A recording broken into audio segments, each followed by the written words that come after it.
Ceci. Hola Susi, Hola, hola, ¿cómo estás? estoy muy oscura, me parece, ¿no? Ilumínate un poquito más.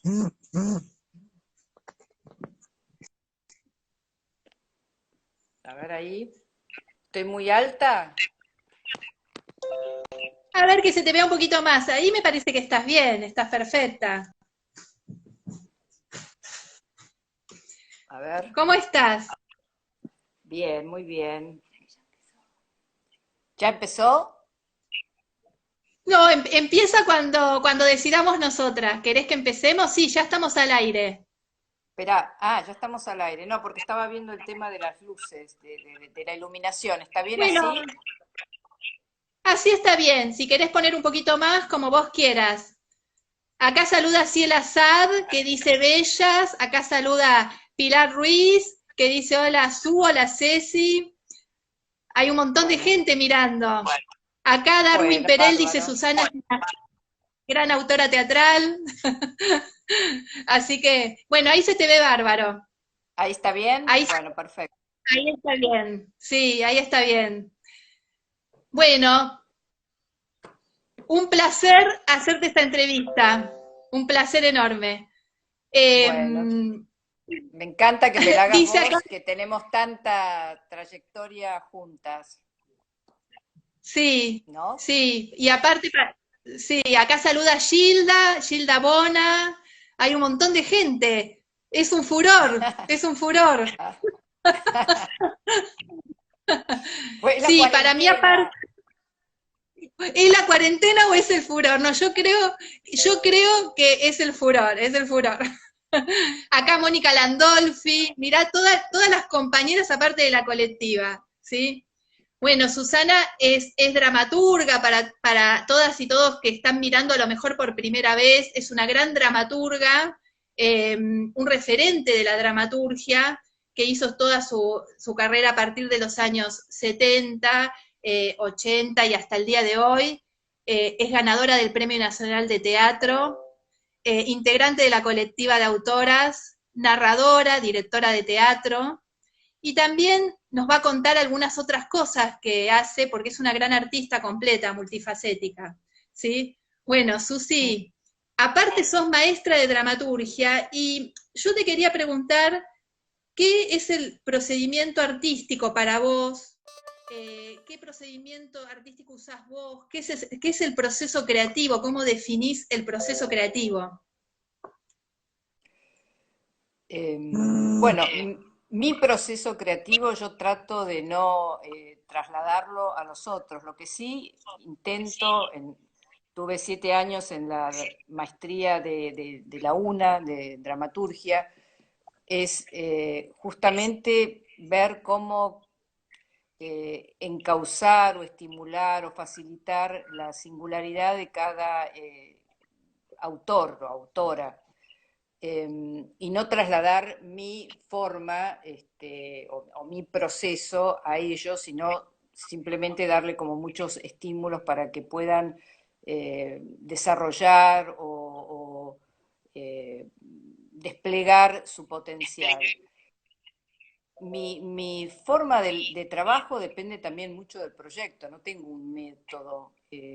A veces Ujú. he trabajado con los actores sin tener ningún tipo de texto previo, y eso lo he hecho varias veces, en donde se conjuga mi trabajo como dramaturga también con el de directora, y también he trabajado con grupos y directores, por ejemplo, me acuerdo de Puentes, creo, eh, y yo iba participando en los ensayos, iba escribiendo al mismo tiempo que se iban generando los ensayos. O sea, he tenido como muchas experiencias Ujú. diferentes y eso me gusta mucho.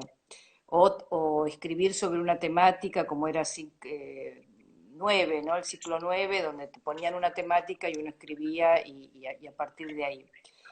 Eh, no, no, mi proceso creativo como autora te diría que es un trabajo de capa sobre capa, ¿no? De ir como trabajando desde una especie de intuición, de idea no muy clara, nunca sé muy bien a dónde voy, cómo va a ser todo el desarrollo. No es que yo escribo cuando ya lo tengo todo claro, como algunos, digamos, autoras o autores lo hacen, inclusive escritores que empiezan a escribir cuando ya tienen todo planificado, todo el desarrollo de la obra.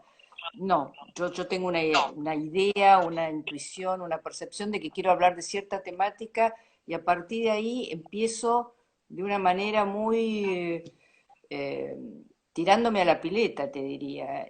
Tampoco sé la forma que va a ser. A veces es una forma más clásica, como puede haber sido, no sé, por ejemplo, la fundación, pero que me interesaba mucho que la temática quedara muy clara. Y a veces, como el último texto que fue estrenado, que fue Un Domingo en Familia, por la cantidad de información y la amplitud de puntos de vista, eh, surgió naturalmente que tenía que ser una obra coral, ¿no? Donde los personajes no había diálogos, sino que cada uno era como el portavoz de una voz política, estaba ahí Perón, estaba Firmenich de los Montoneros, estaba Quieto, estaban los militantes y todo era coral, ¿no? Pero eso surge a partir también de la necesidad del mismo material que va tomando forma. Entonces, es este trabajo de capa sobre capa, de ir empezar casi a ciegas, de alguna manera, no a ciegas totalmente, sabiendo un poco, yo quería trabajar sobre la figura de Roberto Quieto, pero no sabía cómo iba a poder trabajar sobre eso. Pero a medida que empiezo a amasar la harina dramatúrgica y a ponerme las manos en la masa, empieza a aparecer la forma, ¿no? Pero mis obras son todas, la mayoría muy distintas en su formalidad, y eso me gusta porque me exige, bueno, no transitar caminos ya con mucha huella transitada, ¿no? Y eso también es lo que yo intento generar en los alumnos, en los talleres, ¿no? Que no vayan a lo cómodo, que no vayan a los lugares que ya tienen transitados, que se arriesguen a ir a territorios desconocidos, inclusive a veces hasta que rechazan o que aparentemente les resulta poco interesantes, pero también que puede ser eso muy atractivo cuando uno se interna en esos lugares que no tiene registro, que te hasta incomodidad, ¿no? Bueno, un poco Trabajar con eso. el disgusto, trabajar con las márgenes y con el disgusto, ¿no? No estar siempre pendiente de todo lo que gusta. No, es que lo que gusta se transforma en un hábito, en el hábito entramos en la repetición, y justamente si uno quiere trabajar desde la creatividad, lo que tiene que hacer es salir de esos lugares, huir de todo lo que resulte fácil y cómodo, porque seguramente Totalmente. el resultado va a ser muy poco interesante. En cambio, cuando, por ejemplo, te doy un ejemplo porque me parece que si yo puedo Bien. hablar de algo es de mi experiencia. Yo no realmente no sigo ninguna teoría, método ni nada, sino que hago y a partir de lo que hago después reflexiono.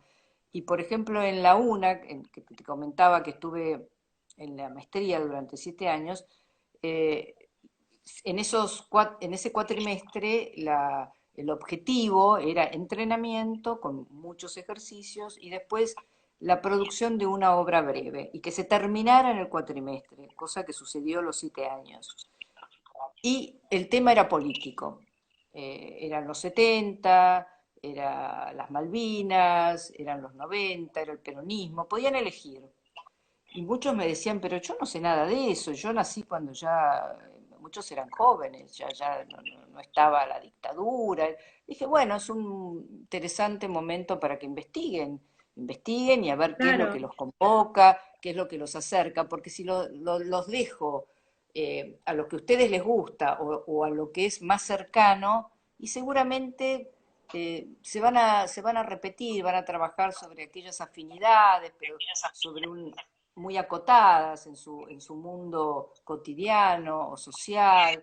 En cambio, esto les obliga a hacer un trabajo de investigación y además los conecta con algo muy importante que es por qué estamos como estamos, de dónde venimos, qué nos han pasado durante todos estos años. No es que les hago trabajar sobre la Revolución de Mayo ni las invasiones inglesas, sino, bueno, 40, 50 años atrás, por lo cual ellos tuvieron que consultar mucho también a sus familias, a sus padres, y descubrieron, eh, muchos me dijeron, y algunas obras se hicieron, se representaron, que estaban muy contentos con el resultado, porque nunca se hubieran conectado con esas problemáticas y con todo ese mundo si no hubiera sido por una consigna, ¿no?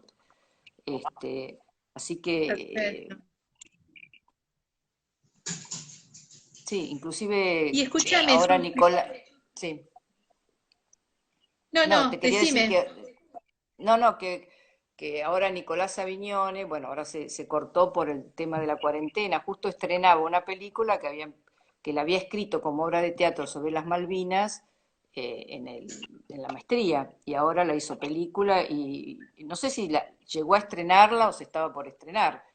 Y bueno, para mí son, digamos, grandes satisfacciones. Por supuesto. ¿Y vos pensás que esta plasticidad que tenés para trabajar tiene que ver con tus comienzos como actriz? Que esa plasticidad para enfrentarte a los materiales, porque a veces decías que trabajabas primero con los actores, ¿tiene que ver con tus comienzos en el escenario? No lo sé. Lo que sé es que todo se fue dando de una manera muy fluida, o sea, yo creo que ya lo he dicho, nunca estudié dramaturgia, nunca estudié dirección teatral, se fue dando.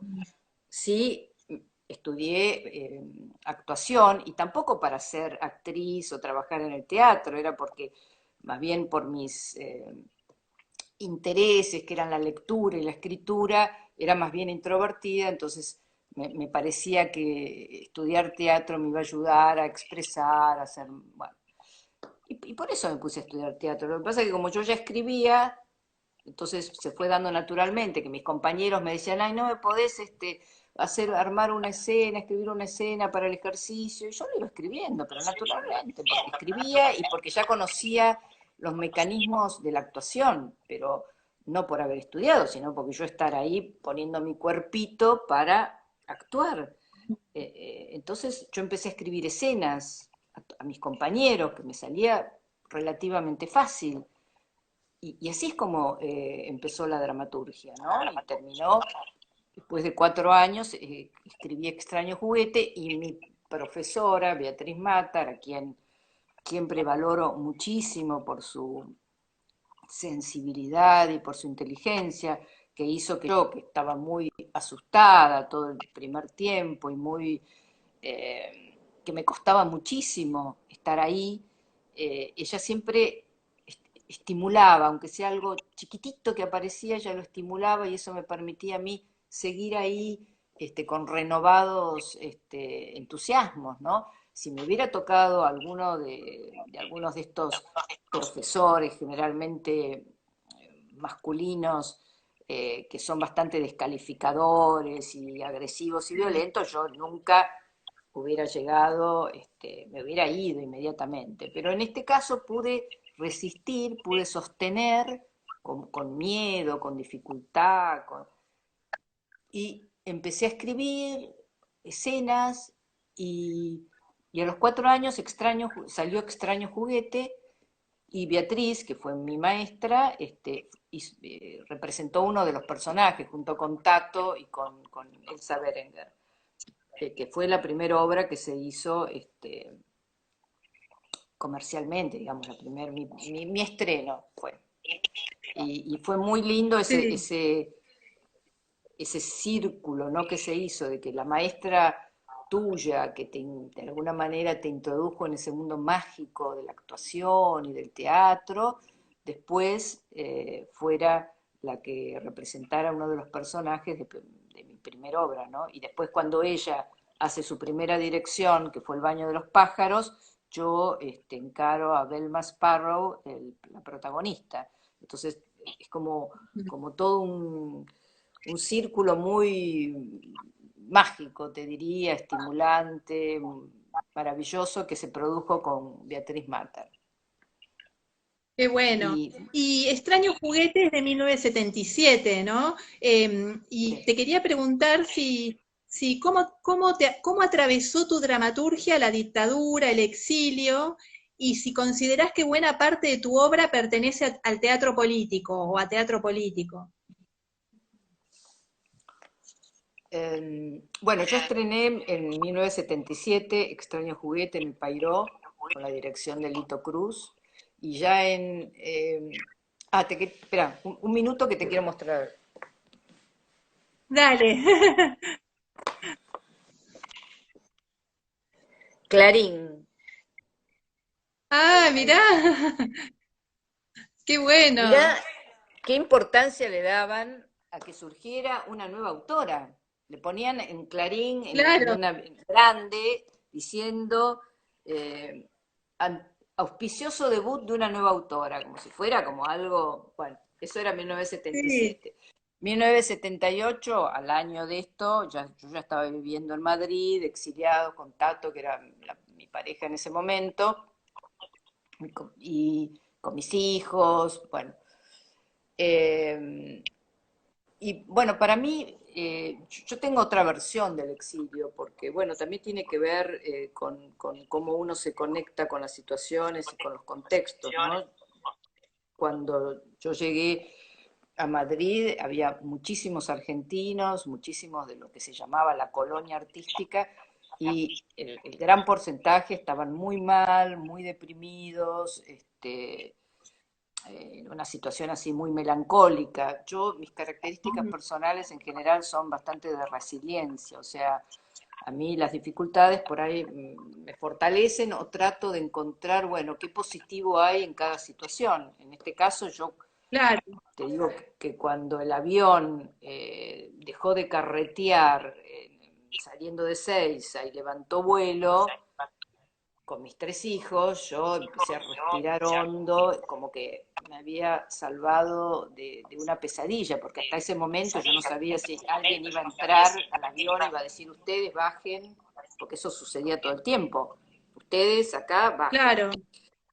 Y Ujú. cuando levantó vuelo yo dije, bueno, la vida me da otra oportunidad, porque bueno, no voy a contar todo, pero bueno, a Tato lo vinieron a buscar a donde vivíamos, destruyeron la casa, yo justo no estaba justo ese día que era 18 de marzo del 78, había empezado un sábado al mediodía un entrenamiento con Beatriz Matar. Si yo no hubiera empezado ese entrenamiento con Beatriz Matar, no sé qué hubiera pasado. Pero justo había empezado, cuando volví, ya todo había sucedido y era un desastre. Entonces, cuando el avión levanta vuelo, yo sentí que realmente la vida me estaba dando una nueva oportunidad y cuando llegué a Madrid sentí bueno, que iba a, a tratar de pasarla bien, de disfrutar, de seguir desarrollándome como artista y como persona, ¿no? Pero sé que eso no fue para la mayoría. Yo estuve muy creativa, me gustaba mucho vivir en Madrid, me gustaba mucho, era justo el destape español, o sea que empecé a leer y a ver películas que por supuesto acá nada que ver, acá esto era una pesadilla, ¿no? Claro. Y entonces, bueno, de ahí surgió Dueña y Señora, los cuentos eróticos, ahí escribí Y otra cosa mariposa, ahí empecé a estudiar cine con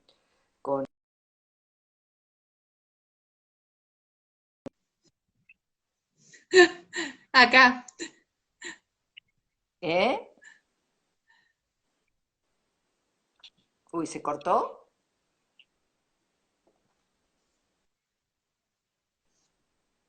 No. Este, Acá. bueno, Lo sí, cuido ahí como un está. alma, ¿eh? Y bueno, por eso fue muy productivo. Era una atmósfera y un clima muy estimulante. Si una estaba sintonizando con eso, ¿no? Si estabas muy depre, obviamente no te importaba todo eso que estaba pasando, pero yo estaba, Claro. creo que una de mis condiciones naturales es la curiosidad y el entusiasmo, y yo estaba realmente muy fervorizada por todo lo que estaba pasando con ese tema del destape español, ¿no? Y Claro. me fue muy estimulante para mi creación, porque bueno, hice un corto que ganó varios premios, escribí un libro de cuentos, hice Extraño Juguete, que la dirigió Norma Leandro, y la hicimos con Tato y con Zulema Katz y yo actuando. eh, Ujú. y después, bueno, o sea, estaba realmente muy productiva. Así que la verdad que mi exilio no es digamos, es muy especial, es muy singular. Y No a la puedo hora de hablar escribir, por experiencia. a la hora de escribir erotismo, ¿no? Cuentos eróticos, que son maravillosos. Les recomiendo, no sé, este libro que se tendría que volver a editar, Dueña y Señora. Esto es narrativa. A la hora de escribir erotismo, ¿hay algunas pautas o vos tuviste algo en cuenta, Susi? Mira, como estábamos en pleno destape, yo empecé a leer libros que por supuesto acá no llegaban y llegaron muchísimo después, por ejemplo, a Bukowski, a Naís Nin y otros, y la colección de Sonrisa Vertical, que era maravillosa, que era toda literatura erótica, y yo, sobre todo con Bukowski, que veía cómo él escribía sobre sus experiencias de una manera con tanto humor, desparpajo, sin importarle demasiado. Yo sé, ¿por qué las mujeres somos tan, ¿no? Remilgadas, cautelosas con todo eso? Inclusive Anaïs Nin, yo sentía que mucho de sus textos eran más para ponerse como un objeto de placer y de seducción ante la mirada del hombre. Y, y entonces eso me motivó a escribir los cuentos en que lo que prima es el humor, el desparpajo, están Sí, es escritos en primera increíble, persona, increíble, increíble. están escritos en primera persona, aunque no necesariamente todo es autobiográfico, y, Y lo único que yo me propuse es no escribir sobre ninguna mujer que fuera objeto sexual. Por eso tampoco hay ningún cuento sobre la prostitución. Ella es sujeta de su deseo, de sus ganas y de su afán de exploración, de explorar su sexualidad. Y eso es lo que me propuse y con humor. O sea, sin ningún tipo de culpa, arrepentimiento, nada de eso. Y bueno, eso es dueña, y además el título te lo dice, Dueña y Señora. Señora, sí. es un libro, te adelantaste al empoderamiento femenino con este libro. Es realmente un Sí, libro muy potente. Hay que sí, reeditar ese imagínate. libro. No se reeditó, te digo la verdad, porque yo no quise que se reeditara, porque para mí ya está, Ah, digamos, fue bien y transgresor en su momento. Yo no sé si ahora a mí me representa, pero yo te digo, ese libro lo escribí en el 79, 80 y se editó acá cuando yo volví, bueno, cuando volvimos en realidad, en el 82. Todavía estaba el gobierno militar. A mí la editora, que no sé cómo le llegó el texto, porque yo se lo mostraba a mis amigos, me dijo, si vos te animás, yo me animo. Y yo pensé, bueno, pero no sé, voy a poner un seudónimo. Y después dije, ¿cómo voy a poner un seudónimo si se titula dueña y señora? Entonces le puse mi claro, nombre. Pero bueno, no, pero estamos hablando, vos decís claro, Cecilia, pero estamos hablando dictadura militar año 82. claro, Era sí, muy sí, sí. fuerte esto. Entonces, finalmente salió y fue un escándalo. Realmente fue un escándalo, se vendió muchísimo, pero también yo tuve llamados, muy desagradable, bueno, pasó de todo. ¿Amenazas? ¿Amenazas? ¿Te amenazaron? No, pero agresiones sí. Y alguien publicó un cuento en una revista, por suerte sin mi autorización, y entonces hubo una denuncia y me denunciaron y yo tuve que poner un abogado y penalmente por el tema ¿cómo se llama? Ah, bueno, la cuestión es que hubo una denuncia. Y tuve que hacer el pianito, todo, ¿eh? Y poner un abogado en donde se demostró que yo no había dado autorización para que se publicara Claro, una revista, sino que era un libro que lo compraron. Bueno, pero todo eso también, o sea, tuve que ir a la policía, viste, como que se me armó como una especie de prontuario, más o menos, claro. ofensa a la moralidad, a la moral, no sé, una cosa así. Entonces fue fuerte, fue muy fuerte la situación, pero se vendieron 2 o 3 ediciones y después yo ya me cansé un poquito de tanto estar en el centro y el foco y dije, bueno, me dijeron, ¿no querés seguir escribiendo cuentos? Te los publicamos. Y yo dije, no, a otra cosa, ¿no? Vamos a algo nuevo. O sea Claro. que ese libro, en algunas, por ahí si se meten en Mercado Libre, cada tanto aparecen en algún lugar, en algunas Ah, sí. librerías. Claro. Maravilloso, maravilloso. Sí. Y vos decís, yo enseguida paso a otra cosa, vos soltás pronto, o sea, vos haces un proyecto, se desarrolla, dirigís vos, dirige otro, y después soltás pronto, te desprendés enseguida de los objetos artísticos, digamos, que creás. Sí, en general sí. Sí, porque siempre tengo algún otro que me está entusiasmando, ¿no? Entonces, no soy de una naturaleza melancólica.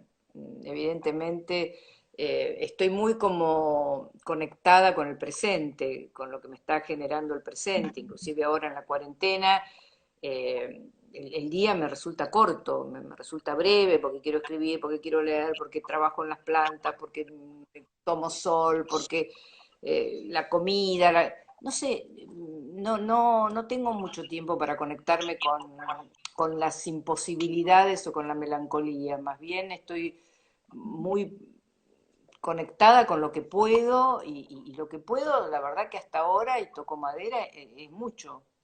O sea, yo me entretengo mucho conmigo misma, Claro. no sé cómo. Tengo muchas Qué cosas que me bueno, qué bueno, interesan, que me claro, es entusiasman. maravilloso. Sí, de mucho deseo. Y aparte tu casa es hermosa. Es como que tiene todo un mundo, ¿no? Hay una Sí. creación ahí. Sí, siento como, yo a veces Eh, lo veo como un Ital Park, ¿viste? Que tengo muchos libros, muchas películas, libros sí, que me compré y que digo, ¿cuándo los voy a leer? Y bueno, y ahora los miro y se me hace agua la boca y tengo papeles y cosas para escribir. Y, sí, sí, la verdad que sí. Pero es así como no hay que esperar una cuarentena para ver cómo uno está y cómo está viviendo y qué le pasa, sino que, bueno, yo creo que es el día a día y que te va demostrando también si hay una situación límite, cómo la podés ir llevando, ¿no? Pero para eso hay toda una preparación, no hay que esperar una Claro. situación límite. Y yo en general, bueno, evidentemente me agarra en un momento y yo estoy muy acostumbrada a estar sola en el sentido de la escritura y de la lectura, me gusta el silencio, entonces a veces digo, "Ah, ¿qué pasará cuando abran las compuertas y todo esto se vuelva a llenar de ruidos, de gente, Y también te digo, no es que me agrade demasiado, lo que pasa es que como soy empática, digo, hay mucha gente que la está pasando muy mal y eso no me permite a mí decir, uy, qué momento bueno que estoy viviendo, pero si fuera por una cuestión personal, estoy viviendo un momento muy bueno. Julieta Ledesma No dice que sos muy, extraño. Julieta ¿Eh? Ledesma dice que sos muy inspiradora. Y con respecto a esto de lo inspirador, vos tenés otros deseos, otras actividades, inclusive te gusta mucho todo lo que tiene que ver con el mundo oriental, tenés otras actividades, ¿querés contar un poquito de eso? ¿Tenés como otros gustos, ¿no? Sí, creo ser alguien muy curiosa, ¿no? Me interesan muchas cosas, y eso creo que está muy bueno. Creo que eso no hay que poner todo en una misma bolsa, ¿no? Este, bueno, no sé qué te puedo decir, hace mucho que hago y que estoy interesada por la meditación zen y por todo lo que es el sistema, porque no es una religión, es como un sistema de pensamiento o de no pensamiento, el zen a mí me interesa muchísimo y desde muy chica, desde los 14, 15 años, me atrajo todo lo que era esotérico, leía a Upesky, a Gurdjieff, eh, participaba de grupos acá de Silo, siempre estuve como muy conectada con todo eso.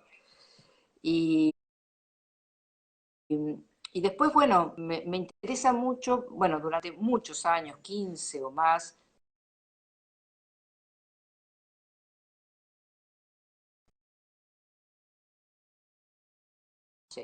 lo visual, la música, la literatura, el teatro. Eh, entonces me pareció que podía coordinar grupos de creatividad, estimular la creatividad de las personas que se acercaban al taller a través de consignas, ejercicios, o sea, todo era práctica, práctica y poner el cuerpo. Eso lo hice durante mucho tiempo y casi muchos de mis amigos y amigas que están cerca las he conocido en esos talleres. Tenía mi propio espacio, que era el Hangar, un teatro que hicimos en Palermo. En ese momento, imagínate que en el 80 y pico, 85, 86, vos le decías, no sé, ahí estrenó Laura Yusef, Tato, Lorenzo Quintero, yo también, una obra que era en Ravignani, y que era cruzando Juan B. Justo, y decían, ¿cómo cruzando Juan B. Justo? Y no, les parecía Claro, como algo, y ahora es un lugar que está lleno de top, teatros, es un lugar top, claro. bueno, pero siempre tuve esta cosa de estar un poquito más adelantada y después dejo ese lugar y aparecen otros, y bueno, y está todo bien, pero en ese momento el hangar que quedaba en Ravignani entre Cabrera y Gorriti era cómo llegar ahí. Este, y bueno, los talleres de creatividad los hice durante mucho tiempo, me dieron enormes satisfacciones. Después me puse a trabajar con talleres de creatividad para personas afectadas con HIV, pero estamos hablando también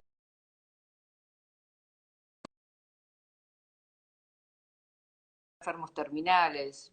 eh, eh, ¿Por qué esto? Porque para mí me parece que tener como la conciencia de finitud es muy importante para realmente disfrutar plenamente de la vida y para hacer como de alguna manera tener como las prioridades más claras. Sé que soy finita, sé que me puedo morir en cualquier momento, cómo estoy eh, viviendo mi día, mi tiempo, me puedo ir a dormir y no volver a despertar. Esa conciencia, entonces uno se queja menos, critica menos, se ocupa menos de cosas que no son importantes, te da como una brújula. Y a mí eso siempre el tema de tener, como decía Castaneda, la muerte cerca del hombro ahí atrás, eh, Sí. me otorgó una brújula para llevar una vida mucho más plena y más creativa. Entonces por eso estos intereses y leer muchos libros de Kubler-Ross y Ram Dass y Joseph Levine, bueno, todos que trabajan en estos temas, creo que me han ayudado a tener una mayor claridad de cómo quiero vivir mi vida y cómo quiero también prepararme para despedirme de esta vida, porque es parte de la vida, ¿no? Y son temas que me interesan muchísimo también. Eh, Hice un taller me acuerdo, con un médico, psiquiatra, sobre un texto de Joseph Levine, que es A Year to Live, un año para vivir, y era toda una experiencia de vivir un año como si fuera el último año. Y fue fantástico. Y Bueno, ese tipo de talleres son los que me gustaría hacer de aquí en más. Cómo vivir un año como si fuera el último año. Quizá no con ese título porque la gente, digamos, se pueden asustar, pero sí todo lo que es un tiene que poco ver fuerte, con sí.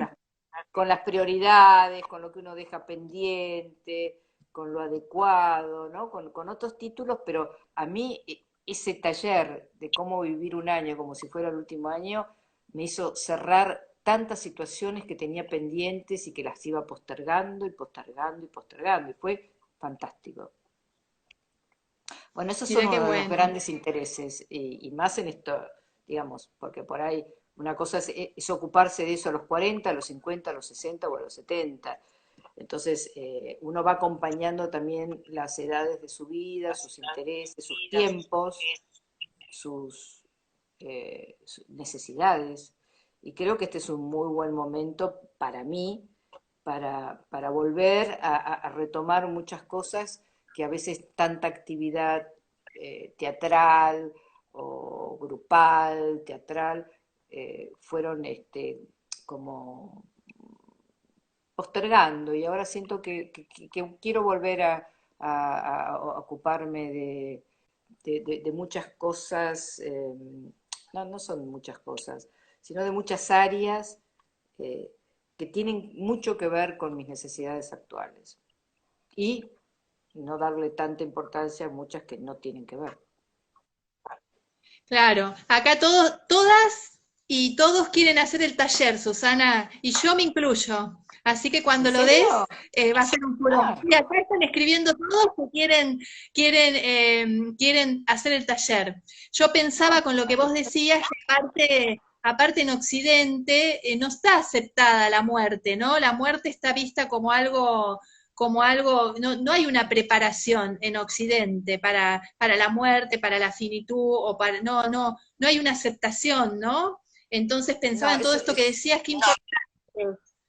no, es un tema que se pone debajo de la alfombra, y si hay algo democrático y por la cual vamos a pasar todos, si hay algo, es la muerte. Pero no hay que pensar en la muerte. La muerte es como, sé que soy finito, sé que en algún momento me voy a morir, no sé cuándo. Entonces, a ver, aquí y ahora, ¿cómo estoy llevando mi vida? ¿Qué cosas pendientes tengo? ¿Qué enemistades tengo? ¿Cómo puedo irme a dormir? Los budistas dicen que uno se tiene que ir a dormir viendo su vida como un espejo y que no tenga ninguna mácula. Y si hay una mácula, rápidamente hay que tratar de que eso se limpie, ¿no? Entonces es eso, es como el balance. No hay que hacer el balance el 31 de diciembre, hay que hacer el balance todos los días cuando uno se va a dormir. Decir, estoy en paz con mi conciencia, hice todo lo que tenía que hacer, le dije que quiero y amo a las personas que quiero y amo.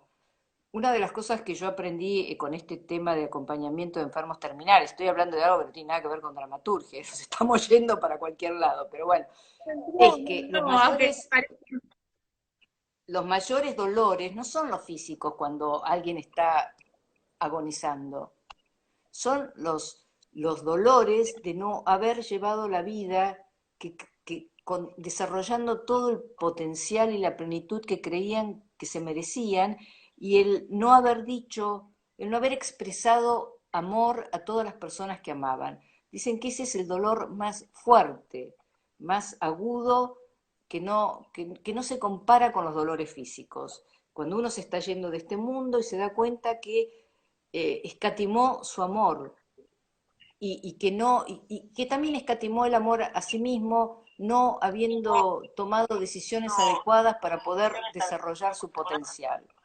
Entonces esto, si lo podemos ver día a día, cada vez que nos vamos a dormir, es una enorme guía o brújula para desarrollar todo esto y para no escatimar el amor que sentimos por todos los que sentimos. Y cuanto más eso se amplíe, más felices vamos a ser.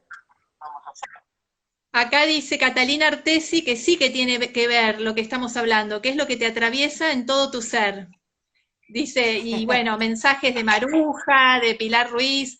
Yo te quería, yo creo que tiene mucho que ver, porque es un modo de vida, ¿no? Y que seguramente también atraviesa tu dramaturgia.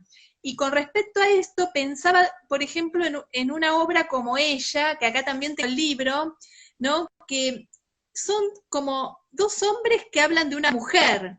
Yo la vi esta obra, porque vos la dirigiste esta obra con Patricio Contreras y, ay, no me acuerdo Luis del actor Machín, ahora, Luis Luis Machín, Machín. sí, con Luis Machín. Y es muy interesante, ¿no? Porque vos construís a la mujer desde dos hombres y al mismo tiempo la deconstruís, digamos, a la mujer del patriarcado. Es muy interesante esta obra. ¿Cómo surgió este material? Y este material es bastante, es una obra que yo quiero muchísimo, que a mí me gusta mucho. A veces uno No sé. escribe y no siente esa predilección, pero con ella yo la siento.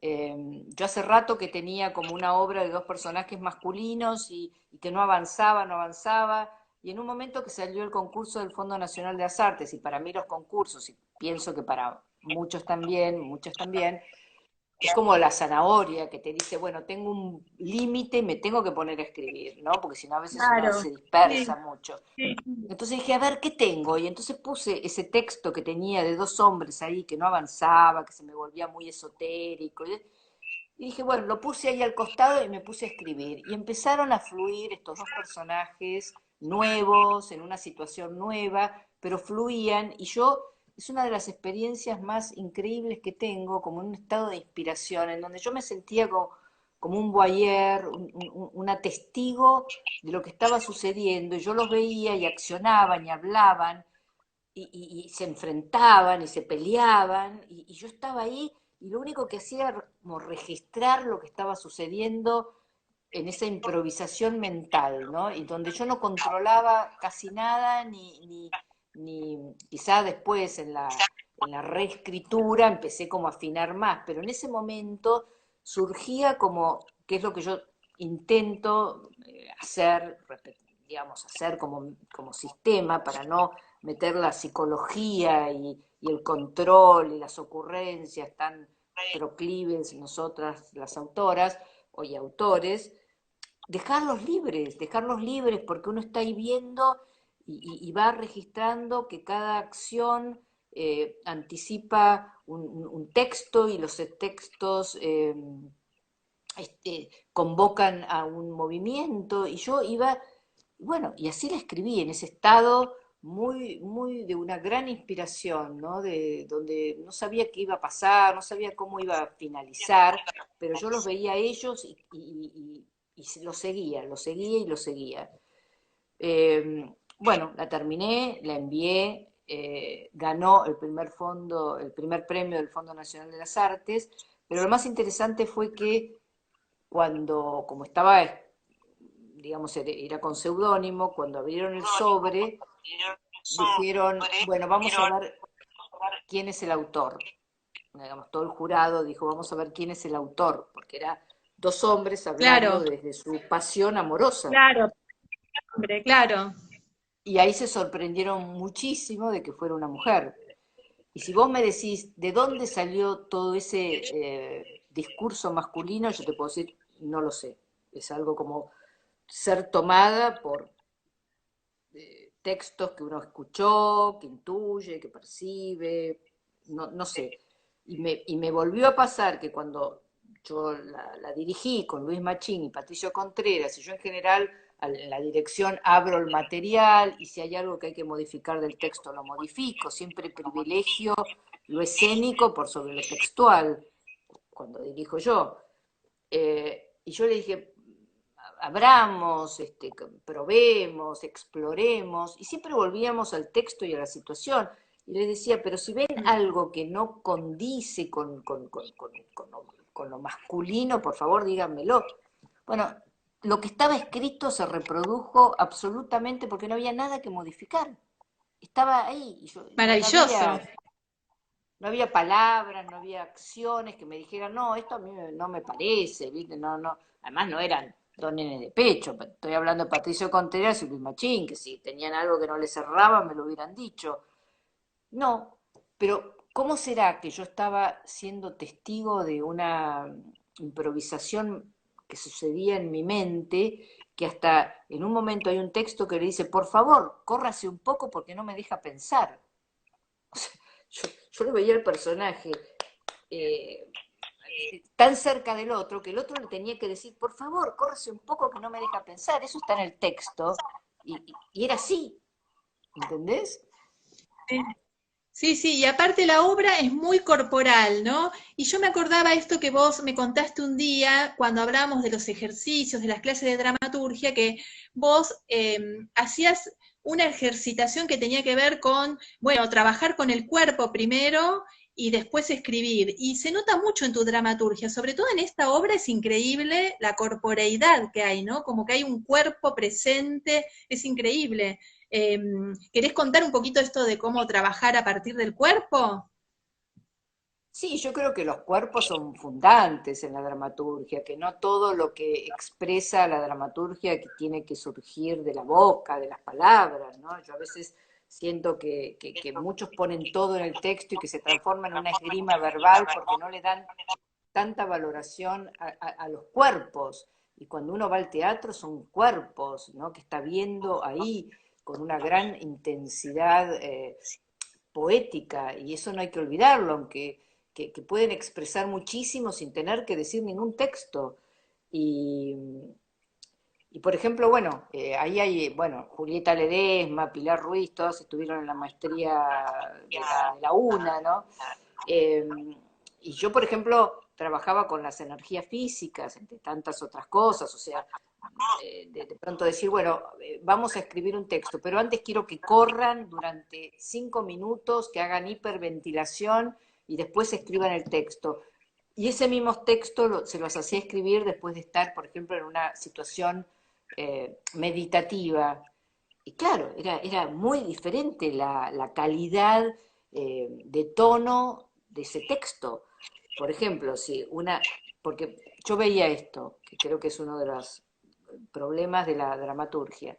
De pronto hay un personaje en una situación límite y su texto es ordenado, lógico, racional, escrito, y hasta tiene puntos y apartes y comas. No, cuando uno está en una situación límite, no es así. El texto está totalmente fragmentado, puede ser balbuceante, es repetitivo, no tiene mucha lógica, ¿no?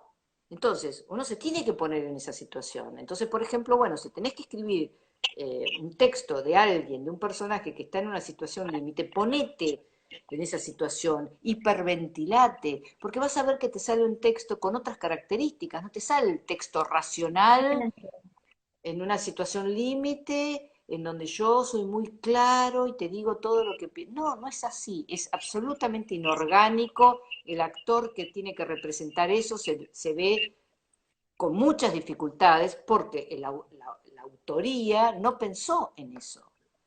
Entonces, era un poco eso, ¿no? Pensar que somos cuerpos autorales que escribimos para personajes, o sea, cuerpos ficcionales, pero que van a ser representados por cuerpos actorales. Nunca nos tenemos que olvidar de los cuerpos. Entonces, eso era un poco Exactamente.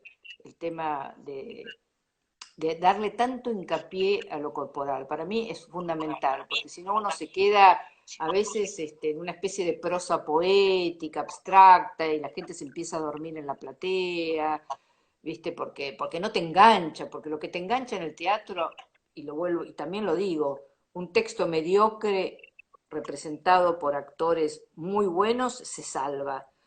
Un texto muy bueno representado por actores mediocres no se salva. El teatro tiene mucho que ver con los actores, con la intensidad, con esos cuerpos, en una poética vital que hacen que un texto uno le pueda interesar porque está viendo algo ahí vivo, vital, atractivo, y podemos estar escuchando a Shakespeare, pero por malos actores y te dormís. Y es así. Acá, bueno, hay mensajes. Mariela Asensio nos dice que nos ama. Pilar Ruiz dice cuerpos autorales. Julieta Ledesma había dicho que a raíz tuyo pudo escribir una obra sobre el peronismo. Y pensaba también, aparte de la dramaturgia, pensaba en tu gusto por el cine. Vos sos una cinéfila y cuando viviste en Madrid escribiste un corto y te fue muy bien. ¿Y vos cómo influencia el cine en tus producciones teatrales, tanto como autora y como directora? Yo creo que todo influencia todo, no se puede segmentar. Yo creo que el cine influencia, hay muchos espectáculos míos prácticamente sin texto, muy visuales. Bueno, un espectáculo que hice cuando tenía el hangar y me lo pude permitir, porque el hangar permitía 3 escenarios y yo tenía muy buen equipo de iluminación y de sonido. Hice un espectáculo que llamaba Mantísima, que era absolutamente visual, que creo, bueno, Félix, ¿cómo se llama? No, Alejandro, bueno, un muchacho que terminó muy mal, pero que hacía un teatro muy visual, que siempre me dijo que después de ver Amantísima, él había, Alberto, no, Alberto Félix Alberto es uno, pero el otro el que se ahorcó, ¿cómo se llamaba? No, no Uno sé. que fue muy atacado porque era abusador. Bueno, que después hizo de eso Ah, todo Omar Pacheco, Omar Pacheco, ¿eh? Omar Omar Pacheco. Pacheco, Bueno, Omar él Pacheco. siempre reconoció que a partir de ver Amantísima, él se dio cuenta que eso era lo que quería hacer en teatro. Pero claro, bueno, estábamos en el hangar, no muchos lo vieron, igual con música especialmente hecha por Pedro Aznar. Por ejemplo, esa obra prácticamente había mínimos textos, ¿no? Y era muy visual, y yo creo que tiene que ver y estaba muy influenciada por el Butó, otro de mis intereses, el teatro danza Butó, me fascina, y, y bueno, creo que tiene que ver con lo visual, y otros espectáculos también. Lo que pasa es que es muy difícil llevar lo visual bueno, ahora me estoy acordando de algo, esa extraña forma de pasión, que eran 3 escenas simultáneas, en donde la gente la seguía, estaban todos los actores ahí en escena. Por suerte tenía yo la sala larga que tenía el camarín de las musas, que ya no la tiene más. Y yo después teníamos charlas con los que habían ido a ver la obra, muchas veces íbamos a las casas, charlábamos, nos invitaban, eh, y nos decían, fue muy fácil seguir cuál era la situación protagónica por la iluminación. Y yo le decía, no hay ningún cambio de iluminación desde que comienza hasta que termina. Y yo creo que ahí sí hubo un montaje, una edición que tenía mucho que ver con el cine, en donde yo sabía dónde la gente iba a mirar, dónde iba a dejar de mirar, al mismo tiempo que tenía las 3 escenas en simultaneidad, ¿no? Estoy hablando de esto y justo Mariela Asensio era la obra que iba a ensayar o a estrenar este año. Bueno, Sí, te iba a Este, preguntar ahora por eso, por esa obra que tiene 7 personajes, ¿no? La obra que te va a dirigir 7 Mariela personajes, Asensio. O sea, sí. tus obras en general no tienen tantos personajes, esta tiene 7. 7, porque sí, se fue armando de a poco. Yo escribí una escena con 3 personajes, después escribí otra con 2 y otras con 2, y después me di cuenta que eso era todo un espectáculo y las ensayé, porque la dirigí de forma independiente, autónoma, y en un momento junté los 3 elencos con un guión, y ahí sí hay un guión, y le dije, bueno, hasta acá, vos cortás, acá sigue, vos cortás, acá sigue, y así se fue armando el espectáculo. Y ahí sí tiene que ver con un código de edición y cinematográfico. ¿Y dónde va a estar la cámara puesta, de alguna manera? ¿Dónde va a estar la acción protagonista y lo demás va a estar, pero va a estar en segundo plano, ¿no? ¿Dónde está el primer plano, segundo plano, tercer plano? Eso sí tiene que ver con el cine. Acá dice Maruja que se tiene que ir, pero que nos quiere. Bueno, Hay como un puñado yo de también amor. la quiero, yo también la quiero También, mucho, también te Maruja. quiere, Maruja. Yo también te quiero. Eh, eh, y yo te quería preguntar acerca de esto, ¿qué proyectos vos tenías aparte de la obra que te iba a dirigir Mari Asensio, ¿no? Para este año, que bueno, seguro se van a posponer, pero ¿qué nuevos proyectos, qué nuevos horizontes ahora vas a navegar? Bueno, también tenía una obra que se iba a estrenar en abril para microteatro, que nunca había participado y participé porque además quería, eh, digamos, 2 amigas mías muy queridas, Silvia Dietrich y Vanessa Cardela, me dijeron escribinos algo, les escribí, bueno, y quedó Mi el actriz. llamado y que iba tu actriz, bueno, pero es mi actriz, ¿de sabes de hace cuánto? Hace mucho. Y Ya sé, la compartimos, la compartimos. estuvo en esa extraña forma de pasión también.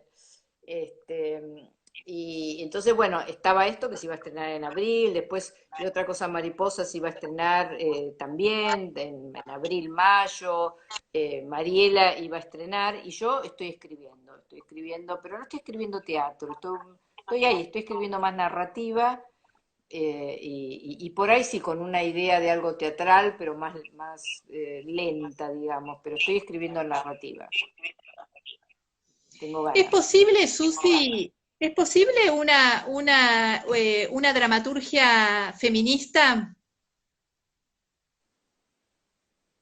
Bueno, cualquier mujer consciente de sus derechos y sus posibilidades no puede escribir algo que no sea feminista. No, no. Ujú. Yo no sé, yo cuando escribo y también cuando imparto docencia, les pido también trabajar sobre los estereotipos, sobre... eh, y he visto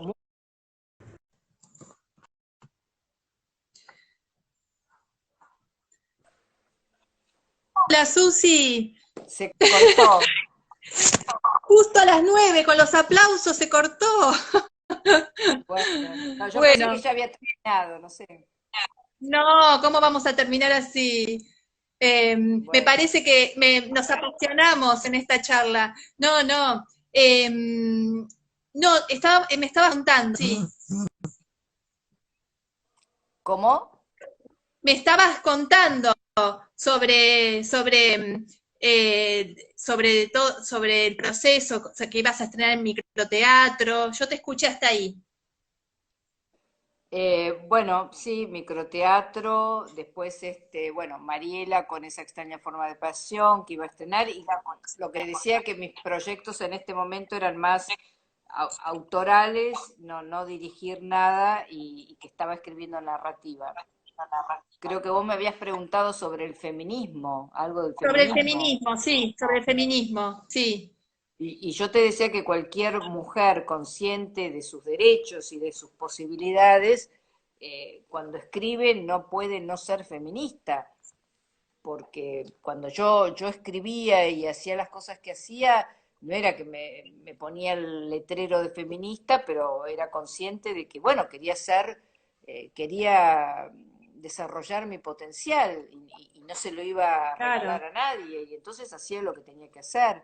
Y ahora, bueno, ahora el feminismo está puesto en primer plano y creo que es maravilloso que las nuevas generaciones ya lo tengan casi como incorporado, como que sea natural, ¿no? Lo que a nosotras nos Sí. costó todo un trabajo más de concientización y de enfrentamiento, ¿no? ¿Cómo te ubicas hoy dentro del feminismo vos, Susi? ¿Cómo ves hoy el feminismo? Vos que a lo mejor en los años 70 que empezó el feminismo, también participaste o fuiste transgresora. ¿Cómo hoy lo ves? ¿Ves los distintos movimientos feministas? Porque no hay un solo feminismo, ¿no? Sí, es lo que se llama la tercera ola del feminismo. Y Claro. yo estaba más, yo viví la segunda ola y la tercera, porque la primera podría ser las sufragistas, los temas más legales, y la segunda tuvo mucho más que ver con la familia, los vínculos, los temas reproductivos, la píldora anticonceptiva, que bueno, que fue una gran liberación para la mujer.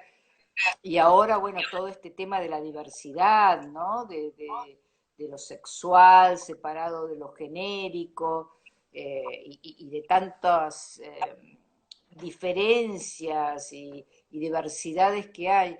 Eh, yo siento que es nada, que todo el tiempo voy aprendiendo, y lo que pasa que yo no siento que esperé este momento para poder hacer y desarrollar y desarrollar mis posibilidades. Yo creo que por X motivos, por curiosidad, por entusiasmo, por resiliencia, porque vaya a saber por qué, desde muy chica yo siempre de alguna manera no me dejé llevar por los mandamientos patriarcales de lo que tenía que ser y lo que no tenía que ser.